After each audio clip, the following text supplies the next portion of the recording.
So welcome again to our virtual color lecture series, looking closely at Robert Weingarten's photography with Shannon Perich and Robert Weingarten himself. I think we'll go ahead and get started. My name is Amy Ruza. I'm the educator of public programs and visitor engagement here at the Rockwell Museum. I'm now going to turn it over to Erin M. Coe, Executive Director here at the Rockwell Museum. Thanks, Amy. Really appreciate everything that you did to coordinate tonight's webinar. And good evening, fans and friends of the Rockwell Museum. I'm delighted to welcome you to our final lecture of 2025, coming to you virtually from the Rockwell's Zoom room. The 2025 lecture series is generously sponsored by Corning Credit Union Wealth Strategies. And I want to relay my deep thanks to Laura Sumner at CCU Wealth Strategies for her continued support of the museum. Tonight, we're going to take a deep dive into our current exhibition, Robert Weingarten Palettes, with two exceptional guests. The foremost expert on Weingarten's work, Shannon Perich, curator at the Smithsonian's National Museum of American History, and the artist himself, Robert Weingarten, Bob, to many of his colleagues and friends. Widely celebrated for his innovative, concept-driven approaches to photographic portraiture, Bob Weingarten has distinguished himself as a singular voice in contemporary photography. And I want to give a big, warm Rockwell welcome to both Shannon and Bob. Thank you for joining us tonight. Robert Weingarten Palettes brings our 2025 annual theme of color to a vibrant close. A nationally touring exhibition, it features 44 large-scale photographs.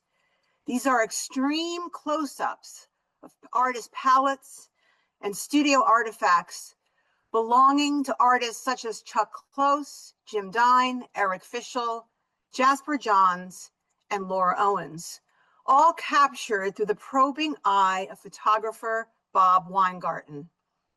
Through scale, perception, and color, Bob transforms the artist's palette into a kind of portrait, revealing the tools, remnants, and environments that shape creative practice. These images distill the essence of the artist through the traces of paint, raw materials left behind in the studio, materials that become luminous, richly expressive works of art in their own right. To guide us through this compelling body of work and to situate it within the history of photography, we are delighted to have with us tonight Shannon Perich, curator in the Photographic History Collection at the Smithsonian National Museum of American History, where she has served for nearly 3 decades. Shannon is the author of numerous books, articles, essays, and blogs. She has curated and co-curated numerous exhibitions that have been at the Smithsonian and at museums across the country. Shannon has worked extensively on projects related to Bob Weingarten, including an exhibition of his portrait series. And she conducted an oral history with the artist in 2009. Shannon will have the honor of formally introducing our special guest, Bob Weingarten. And with that, I am pleased to turn the monitor over to Shannon Perich. Thank you. Thank you, Erin, for that lovely and generous introduction. I will have to say that Bob is probably the expert on Bob, but I might come close. I want to say thank you again to Erin and Amy and Janelle and everyone at the Rockwell, our affiliate museum from the National Museum, from the Smithsonian. And I also want to thank my Smithsonian colleagues, Penny Kirkpatrick and Megan Smith, for helping facilitate our important relationship. I love that the Smithsonian has affiliates it is such an important opportunity for us to share the national wealth of this federal collection of museums. So thank you for linking arms with us, and all of you who are out there. It's a delight to be able to have this audience that is comprised of both of our fans. So let me just say hello again. I'm Shannon Perich, and I'm coming to you from my home in Laurel, Maryland. And I'm thrilled to be able to introduce Robert Weingarten. This is going to be a little bit of a long introduction. If you'll just be patient, you'll get to meet him in just a moment. But let me just start. Let me get myself coordinated here. There we go. I'm delighted to see the palette series on view. I was hoping to be there and see it in person, but the images from the Rockwell that you'll see throughout the exhibition will give you a taste of it. And hopefully, if you haven't been, you will still go. It's up until the beginning of January. So take your friends and family as a warm holiday experience. And after the end of the talk, you'll be armed with lots of ways to talk about these works. In April of 2005, I know more than 2 decades ago, I collected the iris printer from Nash Editions. And so, yes, it's that Nash of Crosby, Stills, and Nash. You can see here that the iris printer, it looks perhaps a bit like a funeral scenario going on here with the way that we've arranged the first print that came off of this particular machine. I'm interested in the history of technology from a museum point of view, from the history museum, as opposed to a fine art museum. Fine art is a part of the history of photography, of course, but there's other components to it. The photographic history is the first collection of photography in a U.S. museum that's dedicated to the history of the medium. We've been collecting photography since 1896. We've been collecting it officially. If you know any photographers or any other museum folks, you know that a collection is formed and then it's officially sanctioned. It's a huge collection. It's a very important collection about why photography matters and how it came to be in the United States. So the technology is equal to the output.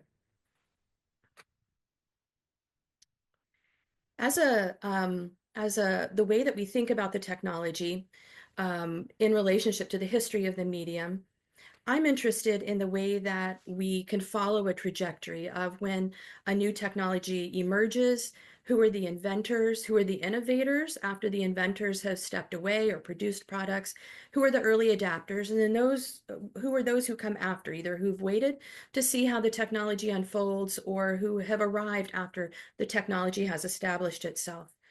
So I have to say that it's been an extraordinary privilege to serve as in this role as a federal employee at a federal national museum for such a long period, to be steeped in a relationship like mine over time with Bob.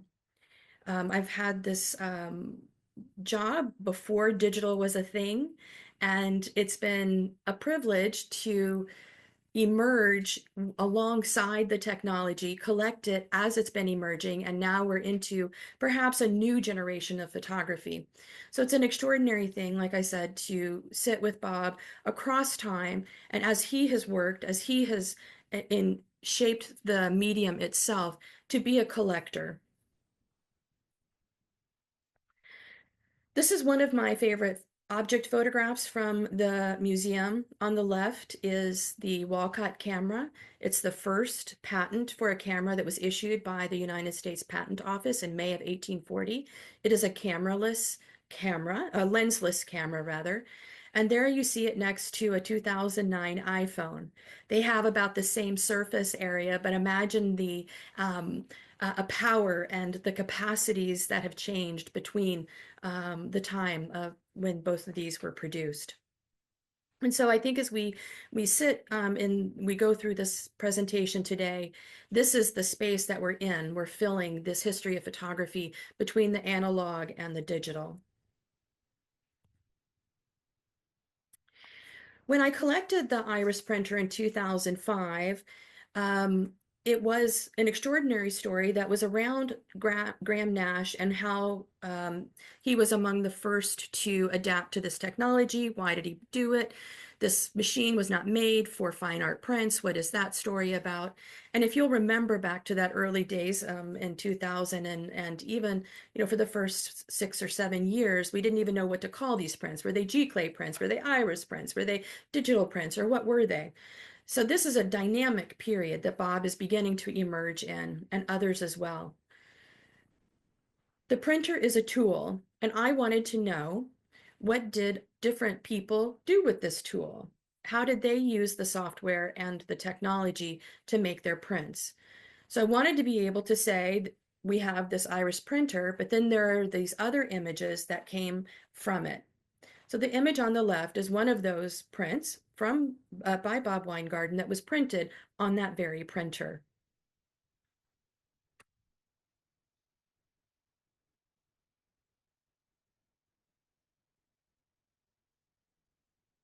In my mind, Bob sits in a dynamic Venn diagram of all of this changing technology.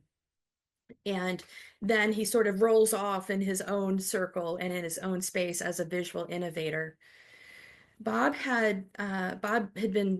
made photographs since he was a kid. He's always wanted to be a photographer, but his career trajectory and professional trajectory took him in a different path. But all along that way, he was making photographs and training himself to be a photographer. In 2001, he begins using a digital camera in the middle of the Amish series. And so you can see from the previous photograph and these photographs, the ways in which he's thinking about landscape and space and light that are going to have something to do with the images that we're going to see shortly.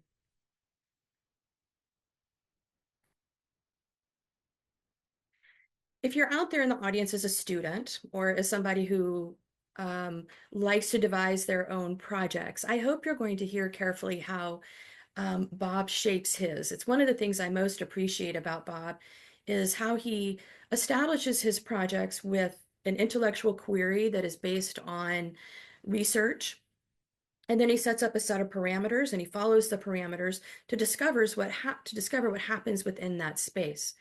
But the other thing that I really love about Bob's projects is that he brings his own joy to and curiosity and intellectual satisfaction to the project as well.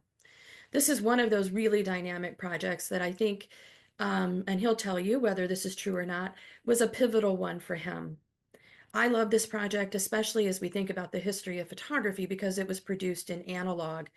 And it sets off a whole set of questions that I think influence the rest of his work and the work of others as they transition from analog to digital.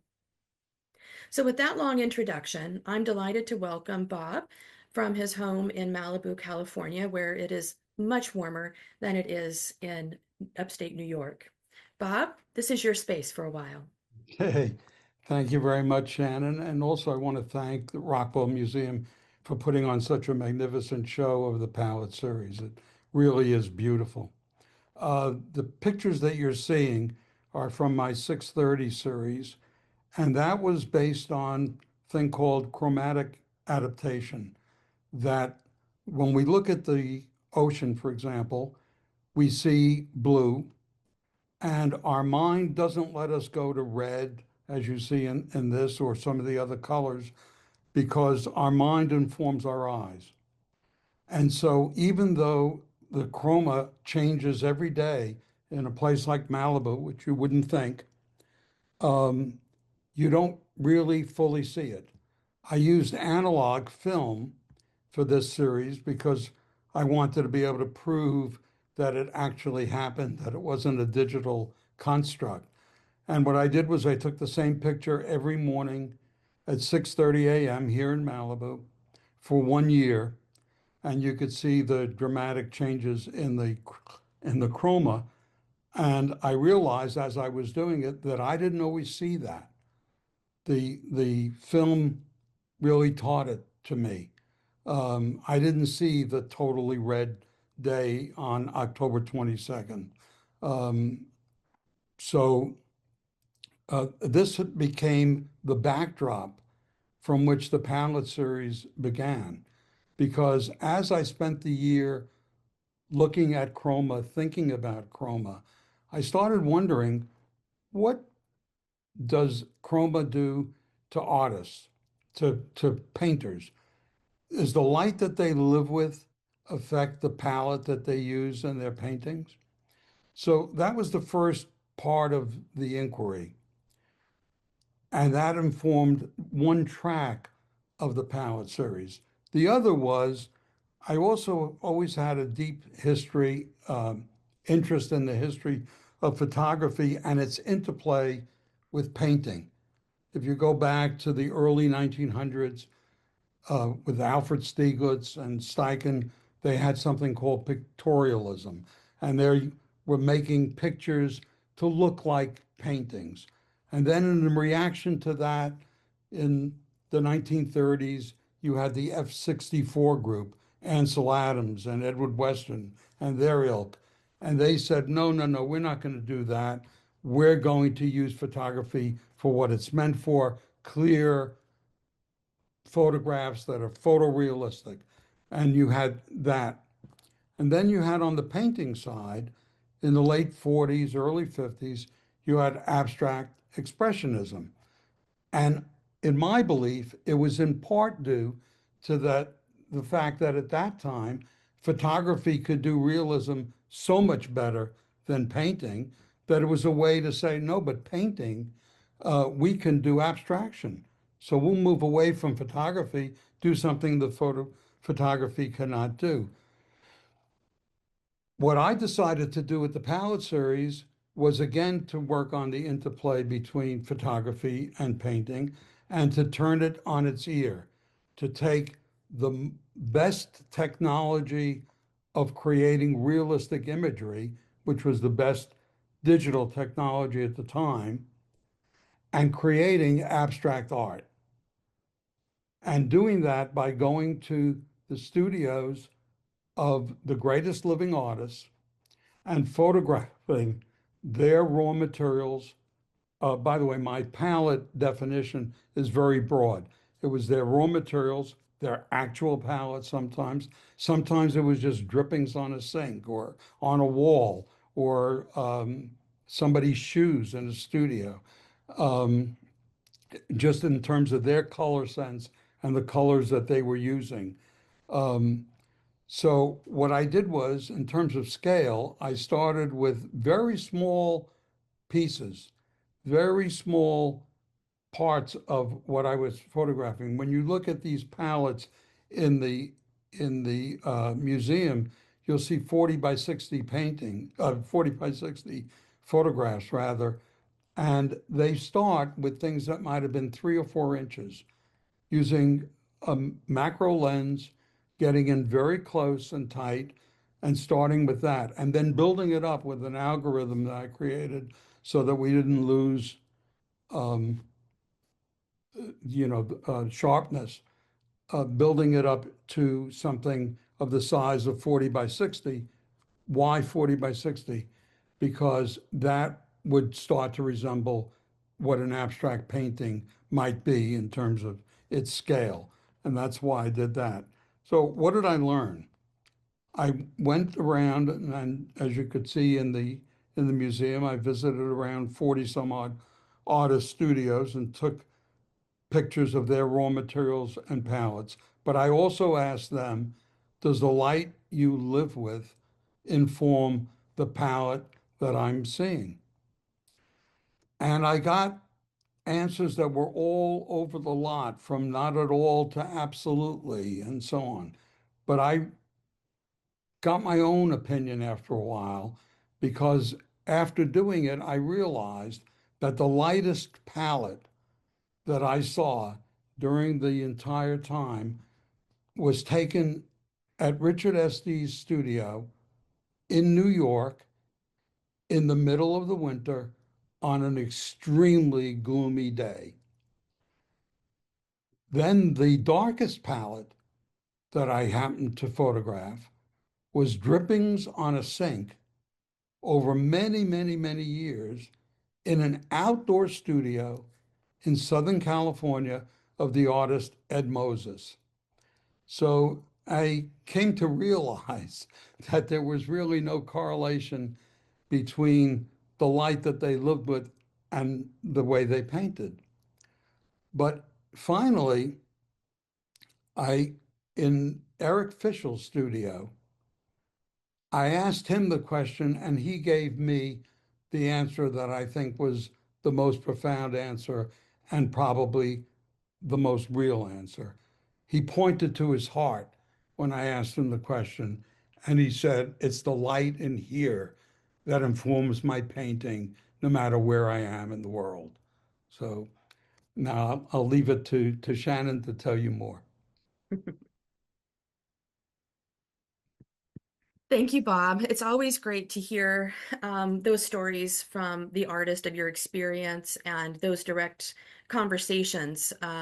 It's really important to have them recorded here for research purposes and to share with others. I recently started taking piano lessons, and one of the things that I learned about myself is that my internal metronome runs a bit too quick. And what I've noticed is that when I look at the palette series, I slow down. So what I'd like to do for the rest of this talk is to share with you how I think about and understand these photographs. It's a little bit different than Bob's experience, and this I think is an interesting question when you have the artist and the curator talking together. The artist has his experience and knows so much about the intricacies of why he made choices that he did.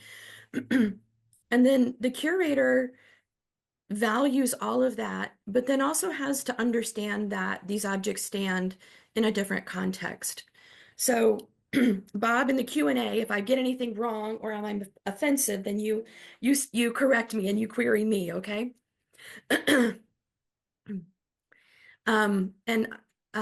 So here we are, we're looking at the palette series in the Rockwell, and I wish we could be walking here together. As we go through this talk, the remainder of the talk, I'd like to ask you to think about what it is you value about art. What do you get from it? Why do you go to museums? And see if the ways that I have thought about these works, if they pair or if they're very different from the way that you engage with trying to decode and understand these objects.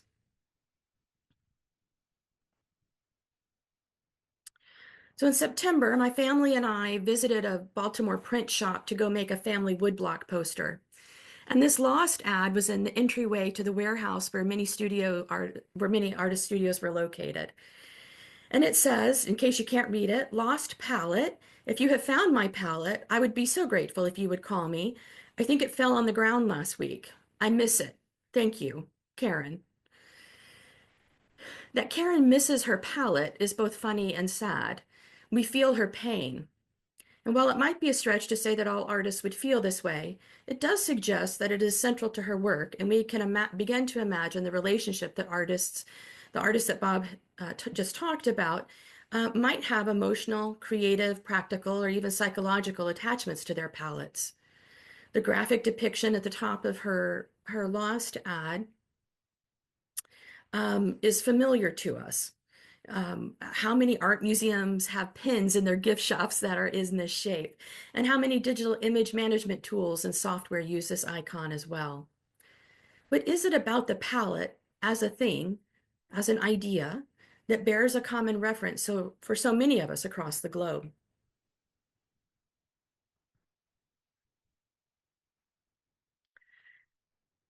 I suspect that the very first definition we use when we think about a palette is a mixing surface. And as Bob learned, it's not always the classical one from the one that the icon is derived from that artists use. And while our friend Karen of the Lost Palette is sad in Baltimore, as Bob indicated, we must be very careful in the assumptions we make about the painter's palettes and their tools. And not only must we proceed with extraordinary caution to project such assumptions onto Bob's photographs in the reading of the palette series, But I think it would also be sometimes a disservice to both the painter and the photographer to do that. We simply don't have enough information or context to think about how we understand those mixing surfaces to carry emotional weight as it is related to the artist.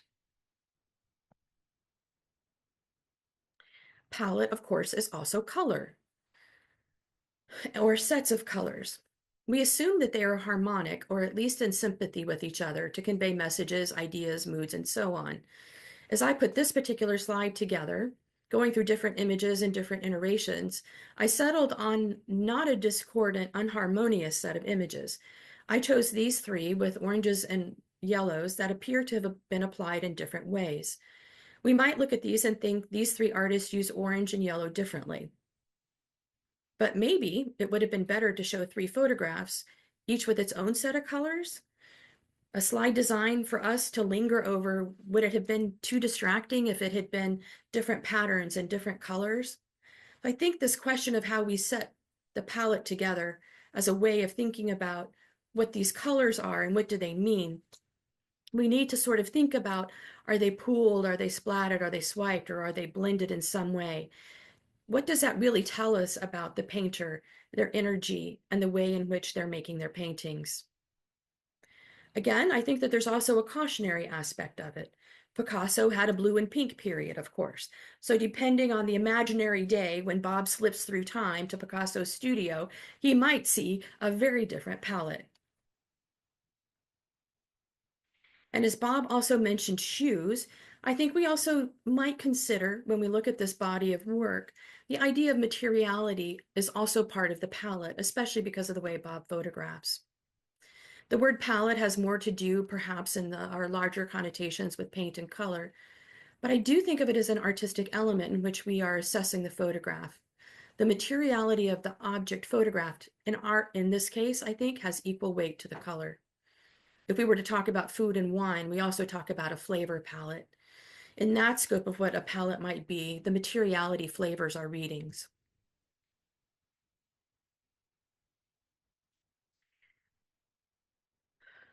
As Bob talked about paintings, I think the important and his influence of paintings, and we're talking about paint and the way that it gets applied. We know that these are works by famous painters. I think we need to talk about gesture. We know these are artists' palettes from the titles, and in fact, they're not just ordinary artists who Bob has engaged. But I'm not sure that we can always read these palettes as belonging to that particular artist. And even if we do, do we really understand that painter any better? So yes, the artist may have laid paint down, and maybe not in the usual way that we might read energy, style of application of the medium, or even its relationship to an overall context within a painting, different paint strokes or colors or thicknesses, for example. We can only see Bob's work and only these images for just the wee bit of what it is. And we can't necessarily make meaning of it against what we know about the artist. In essence, it is an abstraction. Despite the weight of the information in the title that associates the image with a well-known person, the photograph is Bob's. It is his vision, his perception, and choice behind the camera and in front of the computer. He is seeing something very different. He is seeing something that we very likely might not have. He has brought his inquiry, his skills, and knowledge to exposure and picture taking. Of all the things to photograph in an artist's studio, he is composing on the smallest of scales, creating unique images only he has made. I've just spent 4 slides telling you what you can't do when you look at Bob's work. So where does that leave us? In a previous interview, Bob, and he just said earlier, he talked about being drawn to abstract expressionist painters. And I suspect that absolutely didn't surprise you to hear him say that. While his image choices may have been influenced by those works, his product is a photograph. So let's talk about photography and abstraction. Bob and I are both in alignment about the importance of Group 64. And abstract expressionism is a thing, of course, in both painting and photography, though they play out differently and are timed slightly differently in their chronologies. And while abstract expressionism is getting worked out in painting studios, there was a movement in photography to shift away from pictorialism. Pictorialism is loosely grounded in photographs that push away from the idea of the mechanical and makes the artist's hand visible. It might be hand-applied emulsion, but it also might mean leaning into what might be acceptable subject matter, such as themes found in academic paintings, biblical stories, mythologies, and other themes that we might now read as sentimental. Group F64 defied pictorialism, in part because of photographs' long history of insecurity, that it had to align itself with painting. Group F64 issued a manifesto. Among those who signed on to that manifesto were Ansel Adams, Edward Weston, and Imogen Cunningham.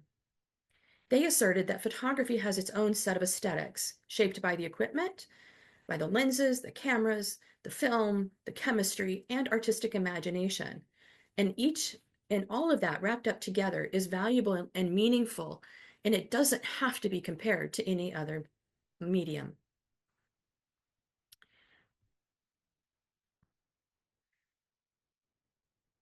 In a post-World War II environment for photography, abstraction is pushed even harder. I'm going to confess two things. First, Callahan's Weed Against a Sky is one of my favorite photographs. I see it as a work that uses as little silver in the paper as possible to make a photograph. I mean, seriously, how much silver was washed away in the making of this photograph? The second thing that I have to confess to you so that you understand where I'm coming from is that my brain's happy place is when it is dancing between realism and abstraction. This movement between trying to resolve what I'm seeing and trying to make meaning of it is delightful to me. It is where I find real intellectual joy. And so this work of Bob's it sits on top of this history of abstract expressionism. It's often known as very graphic and we're not necessarily able to know, or it's not important to know what the thing is itself. In post-World War II photography, the graphic nature expands, and it is this ability to abstract recognizable things into essential shape and form that was embraced by many. And that many includes not just photographers, but those of us who were out in the audience, or who were going to later be in the audience. It's important to note that I use the word graphic when talking about post-World War II photography, and that's because broad audiences learned what a good photograph was because of picture magazines. Photographs had to be translated into ink on magazine pages. Soft paper and cheap inks often meant the nuance and details were lost. Thus, the graphic essential forms and shapes had to convey ideas. Through the circulation of images in magazines, journals, advertisements, and newspapers, we have come to understand and accept photographic abstraction as part of our vernacular and the language of photography. All of us sitting here in this audience, virtual and those who go to the exhibit, benefit from this long history and wide distribution through magazines and newspapers. So here you see on the cover of a 1965 issue of the Saturday Evening Post, the complicated nature in which abstract photography and abstract expressionism make their way into the public. The first is an article on Alexander Calder and his mobiles, the essential forms you can see here that a child is engaging with. And you flip over that cover, and then you see this advertisement for a Rambler car. And across the top, you see these odd shapes. These are meant to be the engines, the varied engines that go into the car. They're not photographed as detailed engineering drawings that would help you understand where the power is coming from. Instead, it's about modernism. It's about being contemporary. And these are suggestions of the power through the shapes that are in the photograph. So here we have both art and the commercial aspect of abstract photography making its way into our lives. I've dropped this in just to share this print by father and son photographers John and Paul Caponegro, just to make the point that abstract expressionism crossed generations and is alive and well.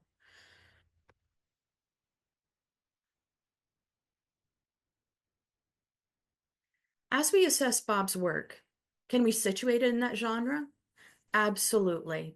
The conventional way of reading abstraction through composition, form, light, texture, and so on can be applied. But it's funny because we're simultaneously making the assessments of the image and of the photograph. We know the object, the painting.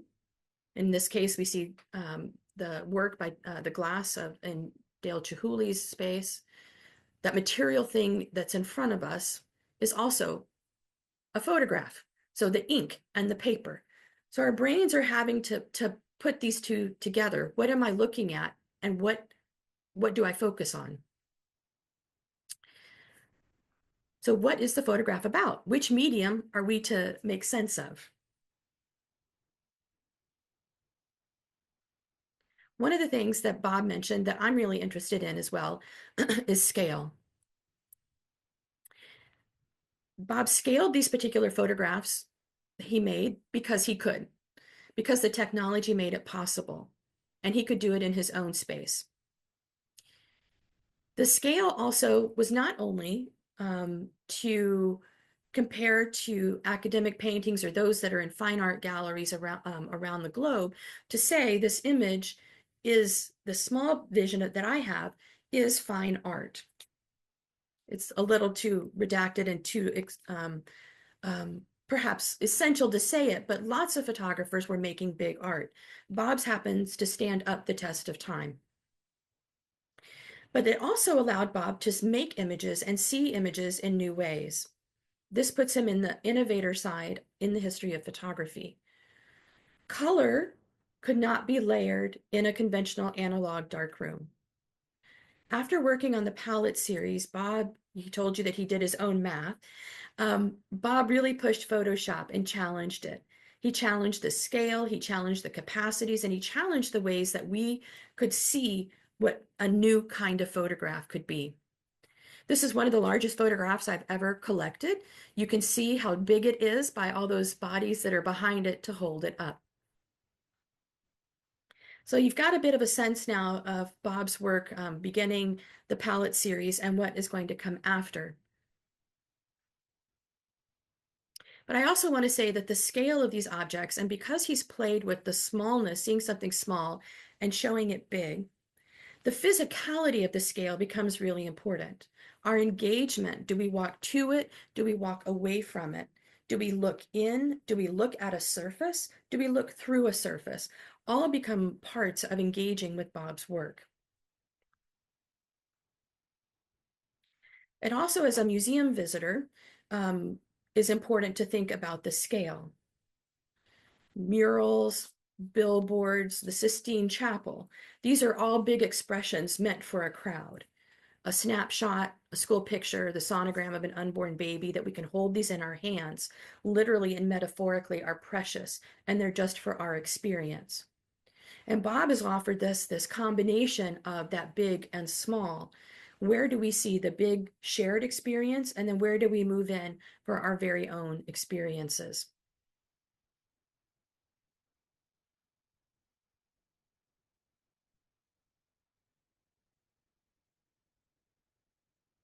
This is one of the reasons why I love photography so much, is because we get to play. And what I love about this particular project is that it makes me think about all the things that photography is or can be.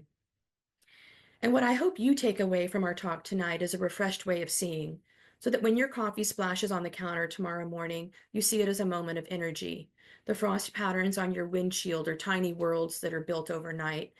And the line where your lettuce and tomato and your salad overlap allow you to appreciate the colors and forms that we ingest every day.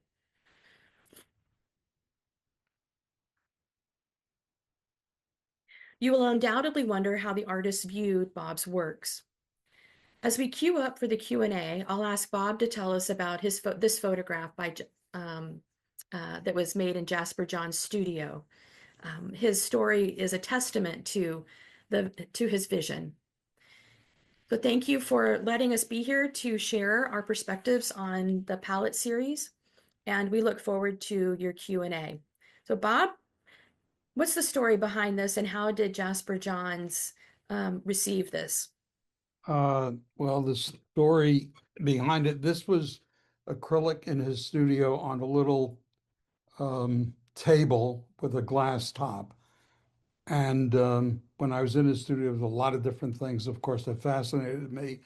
It was fascinating to be there and to be with Johns, obviously.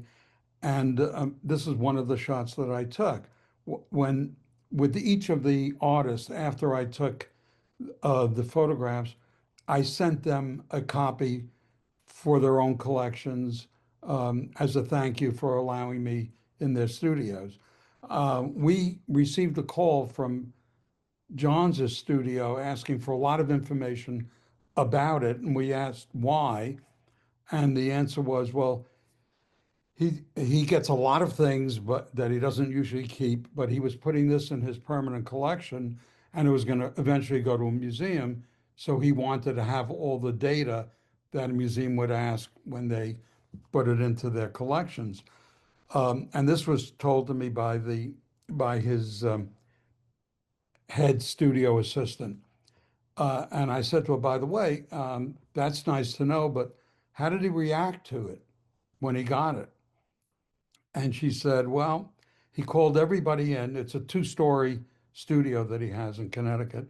He called everybody down to the studio. He brought us all over to that table, and took your photograph, and he said, do you see this, meaning my photograph, in there on that table? And everybody said no. And he said, well, I guess Weingarten's teaching us to look more closely. It's the nicest thing I heard in the whole project. And I feel that way about your work too. This body of work makes me look more closely. Thank you. Yes, thank you. Thank you so much. I now want to open it up to Q&A for everyone. So if anybody has any questions, please enter it into the Q&A box at the bottom of your screen.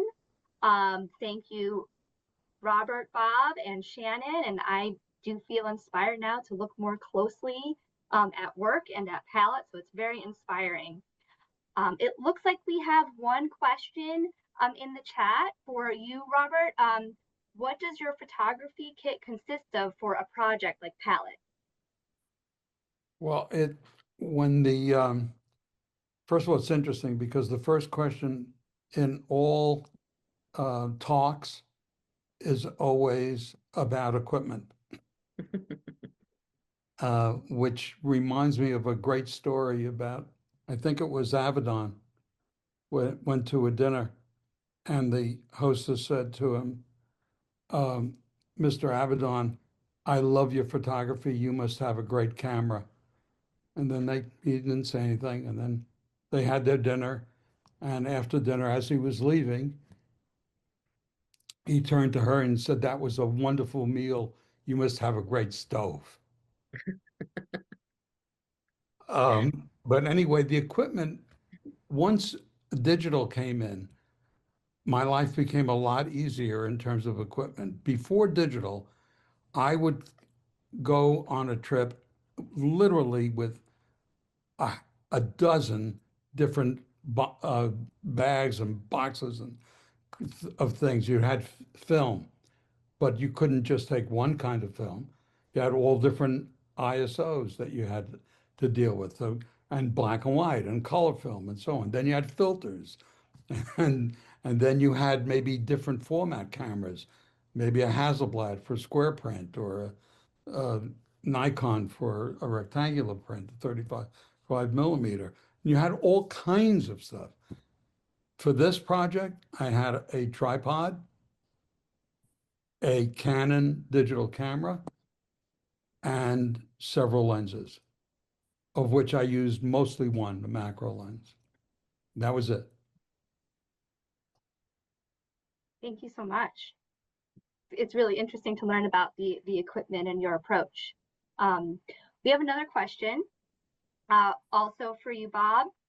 So how much free reign did you have in each studio? Did the artist direct you to anything in particular, or did you just find an area in the studio interesting to photograph? How did you go about that process? Well, it's a very good question. First of all the artists gave me free reign. They were really lovely. They were interested in the project. The letters that I got afterward were overwhelming. And but one instance was really particularly interesting to me. It was in Jasper John's studio, and I don't know, we don't have that here, I guess. Um, but he was working. You remember they had closed MoMA for quite a while to redo it, and then they bought a Jasper John's thing called Bush Baby as the major new thing that they bought for the opening of the new MoMA museum. And he had had various work that he was doing on that. Yeah, you see part of it, a small part of it in one of those, in the middle photograph. Um, anyway, he was working on Bush Baby, and he had several different things that were um, that had his hand on it. And I turned to him and I said, Jasper, do you mind if I take a photograph of this? And I said, because I have to be frank with you, um, my entire project, the artist's hand in terms of actual uh, painting, where there was actually work on a painting, does not exist in it. And so they become my work of art. But here, this all has your hand in it. It was quite an elaborate thing, which ended up being the left-hand panel of Bush Baby. I said, but this has your hand in it, so I don't feel that I have permission to photograph it. And he said, go right ahead and photograph it. And I said, that's very kind of you. And he said, well, he said, are you going to pick the spot? I said, yes. He said, are you going to pick what you're photographing in there? I said, yes. I said, are you going to figure out how you're going to do it? I said, yes. He said, are you going to figure out how large it's going to be later on and how you're going to present it? I said, yes. He said, then it's yours. Go ahead and take it. Wow, many considerations. Thank you. That was very insightful. Okay, a few more questions here. Um, how do you choose the artists whose studios that you decide to photograph? What I did was I went to several important curators of contemporary art. And I said, give me your list of who you think are the most important contemporary artists. And so I got the list from several different contemporary art curators from major museums, and I worked off of that list. Mhm. Wow. Sounds like an amazing opportunity to visit all the artists' studios. It was fantastic. And it was very interesting, the differences in the studios. Some were bare. And if you could put up that, uh, Shannon, I don't know if you can do that, the Ed Ruscha. Do you Which have one that is that? separately? The yellow balls. Oh, the cotton ball? Yeah. Yep, thank you for reminding me. The one on the right, the Ed Ruscha photograph is a cotton ball. His studio was blank of anything. And when I went in there, I thought, well, oh my God, now I'm caught. There's nothing to do. I will not be able to take a photograph here. And I said, where do you do your work? And he said, oh, on that table over there. And I walked over and there was nothing there except a couple of little cotton balls, no more than 2 inches big. And I figured, well, that's what it is. So I went in with my macro lens, and that's a 2 inch cotton ball that you're looking at there. Uh, Now, other studios were jammed with things. So it really went from really almost nothing to absolutely jammed. By the way, the one next to it um, is a sock. Kitai said, I don't have a palette. I use socks. I put everything on a gray sock and I work off of that. And I said, well, that's your palette. And this was a gray sock lying on the floor in Kitai's studio. Yeah, you've made the ordinary extraordinary. Thank you. Yes, absolutely. Um, and that's a great segue actually into this next question here.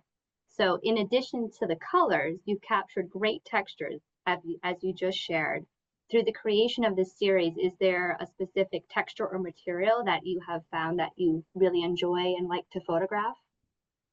No, I thought the variety of materials was what was interesting. Like the slide that you're looking at now with Chihuly, it was that Chihuly photograph.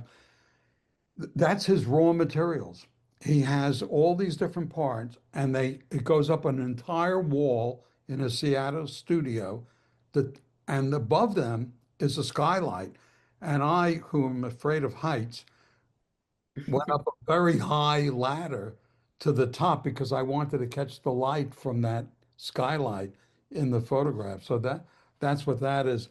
Um, Manolo Valdez uses burlap and all kinds of textile materials, which I found fascinating. As a matter of fact, I had pretty much finished the series when Marlboro Gallery said that they wanted to do a show in Madrid and asked me if I'd be willing to look at some of the Spanish painters uh, for the Madrid show.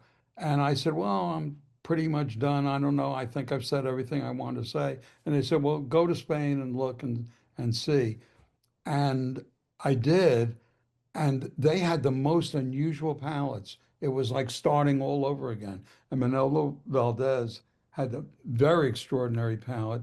And there were others there, and they were all very, very different than what I had photographed in the United States. So. Oh, wow. Thank you for sharing. I'm going to turn it over to Erin now. Erin has a question. Thanks. Yeah, Bob, I've been wanting to ask you a question. I'm so glad we have the opportunity here.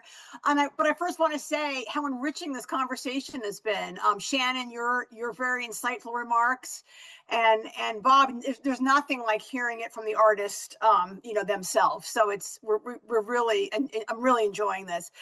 But I've been curious since we unpacked your work to hang it in the gallery at the Rockwell Museum. And I think, visitors are probably used to encountering photographs in a more traditional framing with matting and glazing. And yours is quite a departure, since this is how, most visitors would typically kind of encounter photographic works in a museum setting. So I was hoping, could you share with us a little bit about what motivated this presentation choice? And how do you feel it influences the viewer's experience of the images? Well, I think for me, I much prefer it this way than framing it. Um, Also because it reminds me of stretched canvas. So So it reads more like a painting. Is you that, might see it, yeah, you might see a painting just with the right. stretched canvas period. Of course, you see a lot of framed paintings as well. But certain of my art, I really don't like framed. Mm, Like the 630 series. It's been shown in museums framed and unframed. It's had a lot of shows. But in my own home, I prefer it unframed. yeah. Um, and there's a number of my things that I prefer unframed. On the other hand, Lavender and Lone Tree, which Shannon began her talk with some of my landscapes. I prefer them in a frame, but a simple frame. I don't like elaborate frames of photography. Thank you.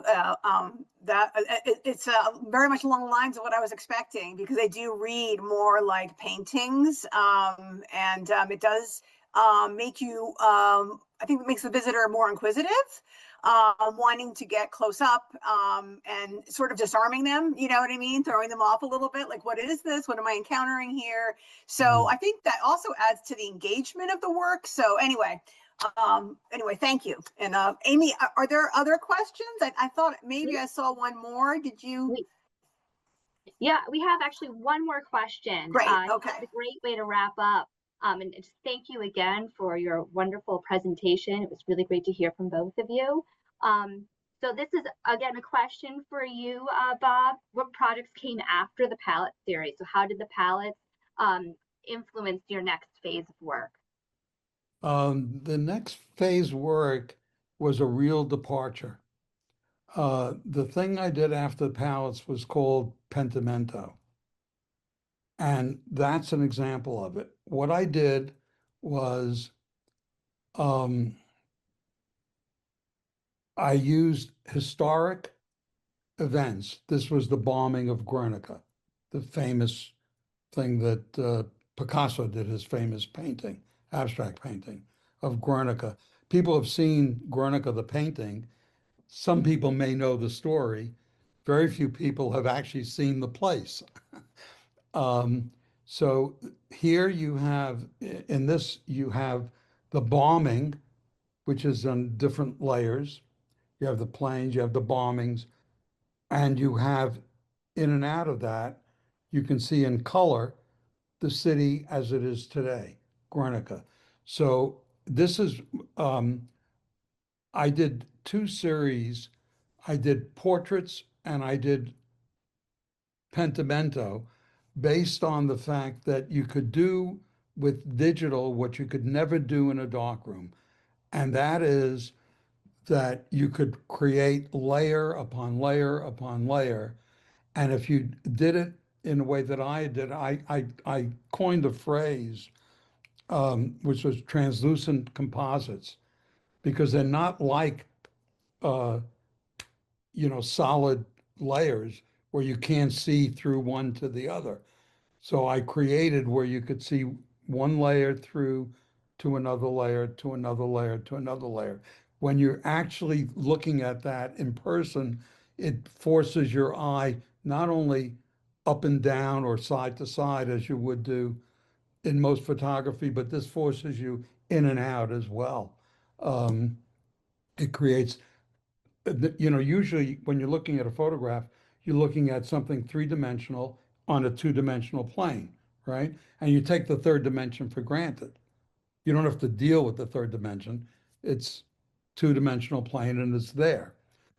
In these photographs, I bring you into that dimension because you have to look in and out as well as side to side and up and down. So it was a departure. The portrait series, which Shannon did the most magnificent exhibition of at the Smithsonian, and this series were all based on this concept of translucent composites.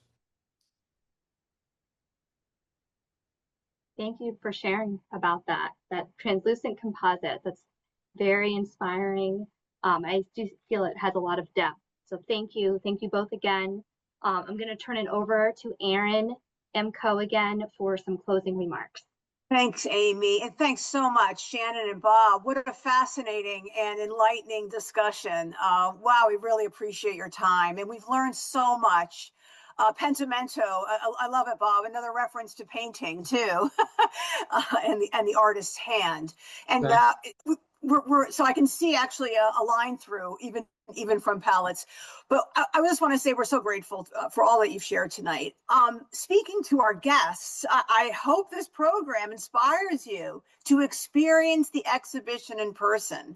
Robert Weingarten Palettes remains on view at the Rockwell Museum through January 5th.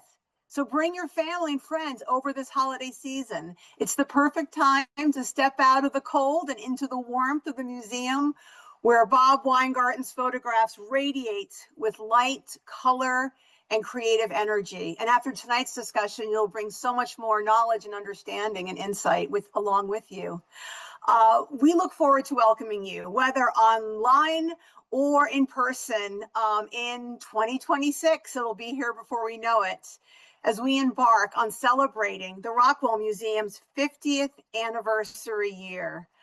Under the banner of Rockwell Reframed, we have an exciting lineup of exhibitions, lectures like what you're experiencing tonight, and special events planned to mark this milestone. Until then, I want to wish you a happy holidays and my very best wishes for an art-filled new year. Thank you.